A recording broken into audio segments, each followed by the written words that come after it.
Good day everyone, welcome po sa ating channel. Dumating na po ang ating alamat, no? Alamat commemorative coins.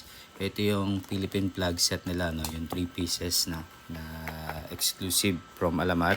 3 pieces po to, no? Ito si Emilio Aguinaldo. Ayan. Silver plated po to, no? Silver plated. Ito yung kanyang likuran. Ayan, Philippine Declaration of Independence. Meron siyang tinatawag na COA. Ito ang kanyang COA, Certificate of Authenticity. So makikita nyo naman sa loob niya. Technical specification, mintage 150. Pang number 9 po ito. Mababa po ito, no? Number 9. Si Emilio Aguinaldo. Sumunod naman kung ito ay 125th anniversary, Philippine Declaration of Independence. Ito naman si Battle of Alapan. 125th anniversary din, no? Artemio Ricarte. Meron din ito na nilabas ang BSP, no? Commemorative coin 1 peso. Natatandaan ko meron tayo nun. Philippine Historical Figures Series. Ayan, no? Ayan yung likuran nila, pinagkaiba nila, no? Ayan, ang ganda. Ito naman din ang kanyang COA.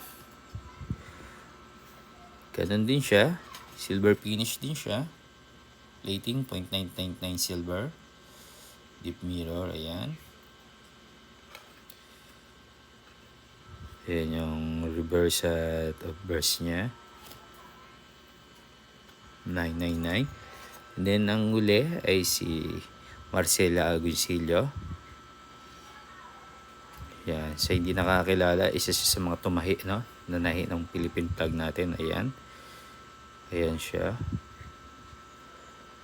At ito ang kanyang COA, Certificate of Authenticity.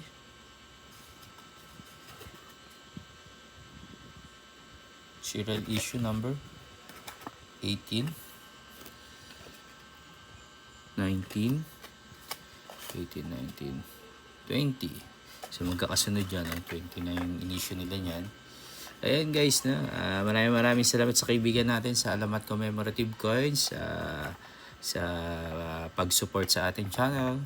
Ayan, thank you everyone. At kung meron po pala kayong gustong i-share, ibenta, o ano man, i-message nyo lang po ako sa ating FB page, Pinoy Collector. Ayan, thank you everyone and God bless po.